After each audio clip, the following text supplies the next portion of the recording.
the Devil Halo's little can right there. Why don't you tell us about that? Yeah, excited to bring Devil's Halo out to the ballpark tomorrow night. So debuting in its can form at Phoenix Muni and Farrington. So really proud of this one. This was fan feedback driven, right? We introduced Devil's Halo at football season last fall, Mountain America Stadium. Heard the feedback that, hey, it'd be great to have a local brewery, it'd be great to have it in a package form. So available in the spring. We'll start this weekend here at Muni and Farrington, and then bring it to Desert Financial and Mullet Arena the rest of the spring, and then we'll have it all over football in the fall. Trying to get into grocery, C-stores, gas stations as soon as we can, but really thankful for Huss Brewing, Sun Devil-led brewery, local company, Crescent Crown distributors who've also been a big part of it, and big win. So excited to have this out there. And can you remind us kind of how it works with the NIL structure? Yeah, a portion of the proceeds will go back to the Signage Collective. So on the can it says every sip supports the Sun Devil. Nice little tagline there. And so proceeds go to the collective. Collective will reinvest it into our athletes through community programs. And the more that we sell, the more that we can reinvest. So we're trying to play to the volume. With the increased number of scholarships next year, how much do you think that'll kind of level the playing field for you guys going up against big programs with a lot of NIL? Well, I think it's a really big statement that we're putting 34 scholarships into baseball. And as that roster cap evolves, making sure that our coaching staff can compete nationally for the best talent in America, we're trying to get the shine back to Sun Devil baseball in all the ways that we can. And so we have a history of developing players very well in this program. We want to get back to the history of competing for championships alongside that. And I haven't heard anybody else that's making that commitment to baseball in forms of scholarship. We'll have access to rev share as well. Where else would you want to play? We're outside in the middle of February right now. These guys get daily developmental opportunities. They're learning from big league coaches. We have one of the best fan bases in America. We're proud of the venue. We put several $1 million into the ballpark this offseason, and so we want it to be a statement to the country that we're trying to get Sun Devil baseball back to its heights as soon as we can, and that starts with having the best talent in the nation attracted to come play for these coaches. Talking about the money put in the stadium to make improvements, what are some of those improvements that have been made? What are some that are being made? Yeah, we started this offseason. We redid the sport lights, so we've got LED sport lights from Musco that will debut. I think you're going to get a sneak preview of a little light show here momentarily.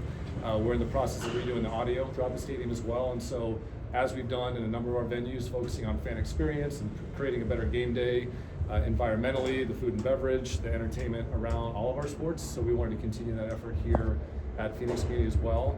What I'm most excited about here is the Whiteman Family Performance Center, and that we finally got that pitching lab completely decked out. It's got the best technology available. We're fully outfitted. We've got a coaching staff, Jeremy Accardo, our new pitching coach, who's done an unbelievable job using these tools and helping these pitchers get better. I know a lot of the commentary the past couple of weeks has been about the depth of the pitching staff, so we're super excited that that investment in the pitching lab is bearing some immediate results.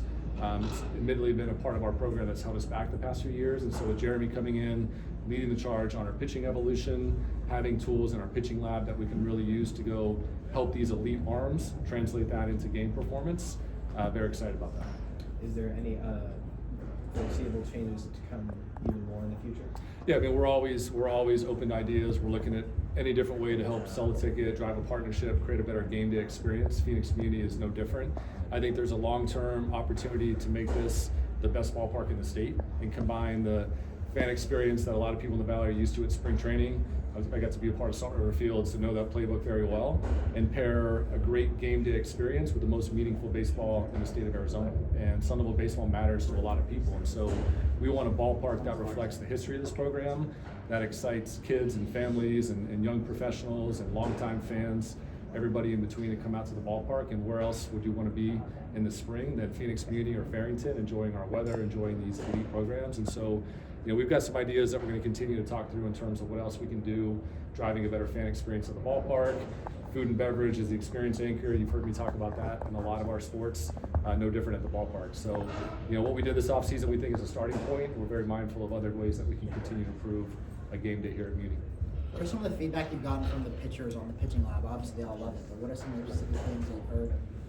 Well, this generation of pitchers is very tuned into data, and they're very tuned into the tweaks and adjustments that they need to make. And a lot of times, having the information is one piece of it, but having a staff that can really use that information and help an athlete translate and use that, it's where somebody like Jeremy Accardo comes in. And so, him being a big league pitcher himself, him working in the major leagues as a major league pitching coach, and then also on the player development side, I think it's been the perfect marriage of having the physical resource, and a pitching lab, having all the technology, all the tools that we need, but more importantly, having staff in the program that can directly use that information to help our pitchers get better.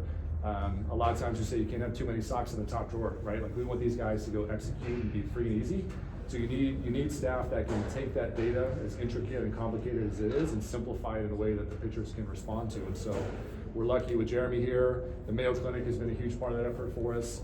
ASU's College of Health Solutions is right there with us. We have a number of people even beyond the baseball program and athletics that are able to be part of the resource that we're using in this pitching lab. And so these guys know they're getting better. And when you hear Ben Jacobs make a statement a couple weeks ago about this is the year that hopefully we also become a pitching school, I think that tells you that they're valuing the input, they're valuing the experience, they're valuing the coaches that can help them use all this to get better. And then is there any plan to kind of get some of that data that you're getting in the bullpen onto the field, or is that possible? Or? In terms of more for fan benefit? No, just for like the players, like the in-game reads, all that stuff. Yeah, we've got, and I'll let the coaches talk on that more than I'm aware, but we've decked out Phoenix Community beyond the pitching lab, so our batting cages, the main stadium have a number of motion capture and video systems now that allow all of our coaches to have good baseline information that we can use to understand weekend to weekend, season to season, how these guys are progressing and what tweaks we can make. And that's half the battle, right? You need great coaches, but you need great resources to really help these guys unlock their full potential. And we've been mindful of bringing all that to the table. Graham, I know there's a lot of excitement about baseball season getting started, but there's been some rumors recently surrounding basketball coach Bobby Hurley and kind of his future at ASU. Can you share any updated thoughts? Yeah, no rumors. He's our coach, and we're going to support him, and we're going to keep pouring every bit of energy we can in to make sure that Sun Devil basketball, both men's and women's, competes at the highest level. And so we're in the middle of the season right now. We're focused on getting these guys ready for Saturday. There's no rumors, in my opinion. We've got coaches that are working very hard, leading these programs, and we're going to continue to pour energy into their ability to be successful. Seeing this program and how close it's been to getting to the field of 64 over the last 3 years, what have kind of your and Willie's conversations been going into this season about getting this program back to where it's historically been? Well, a lot of the conversation is what are the things that we're missing, what are the things that we need to invest in, and I think this offseason is where you saw that commitment come true in terms of making some really significant tweaks to the coaching staff, bringing in more great baseball minds that not only know the game at the highest level, but can teach and translate that in a way that the current team will respond. This is definitely the most talented roster that he's had in his 4 seasons. It's deep in ways that we haven't experienced. There's a healthy culture where they're competing, they're pushing each other, and the landscape is different. I remember there was a time when I was in the program that not making a regional wasn't even something that you'd ever imagine, and now the landscape's changed, and it is harder. There's over 300 Division I programs that are making a commitment to baseball because the profile is growing and universities are seeing how significant this sport can be at a national level. You've also got a major league draft that's 20 rounds where it used to be 40 rounds, which means there's just a lot more talent that's entered the sport, and it's admittedly created parity in a way that we maybe haven't had to compete with at ASU. But again, we're going to take a big step forward this year. I'm certain of the pieces that are in place, and now we need to go execute the plan this spring, get back in that NCAA tournament, and then keep incrementally pushing deeper and deeper. So he's very focused on it. We've had very honest conversations about what are the missing links. Again, I think this offseason we were able to address a lot of those, and we can't wait to get the season going tomorrow night. What makes this a successful season in your mind? Omaha or bust, pretty much?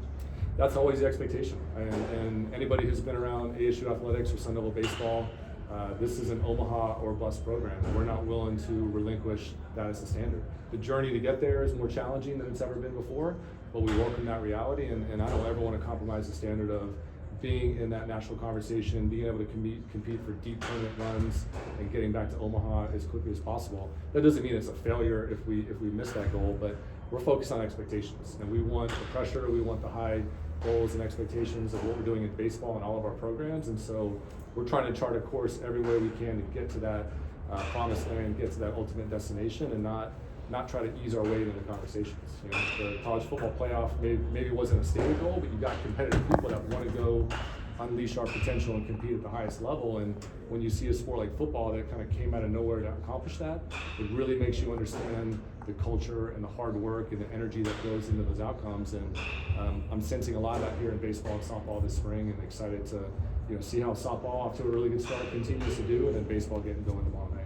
Cam Scadaboo is the only Sun Devil going to Indy. What has he done for this program, and what will he bring to an NFL program? I couldn't be higher on Cam Scadaboo, and my recommendation to any NFL general manager is that he's a difference maker in your organization. and he's going to compete on the field, but he's going to make those around him better every single day. And so we can't wait to watch what he does in the combine, get ready for the drafts. We're so proud of what Scat has meant for the university. He's earned this. He's earned every bit of the opportunity that comes his way. He's a legendary Sun Devil based on the 2 years that he had here in Tempe, and we can't wait to watch what he does next. We're just very proud of him and how he's represented the university, how he's opened up all these conversations for us across the nation, and that he's put Sun Devil football back on the map in a way that few players could have. So just very proud. You guys have seen a couple of successes in the first conference in the first year of the new conference. How important is it for baseball and just all the sports to hit the ground running in the Big 12? Yeah, it's exciting. It's important that we get on strong footing in the conference. The Big 12, I found it to be very collaborative. We had a conference call this morning, so we're together as a conference a lot talking about how do we collectively build the brand of the Big 12. That's very important at this exact moment in college sports, where there's a lot of jockeying for position across the Power Four or all in Division I, and so we're very conscious of making sure that collectively all 16 institutions are doing our part to drive that conversation. But it's also important that we're successful within the Big 12. And what I get the most joy and satisfaction out of this job so far is watching our coaches push each other in ways that are healthy and responsible.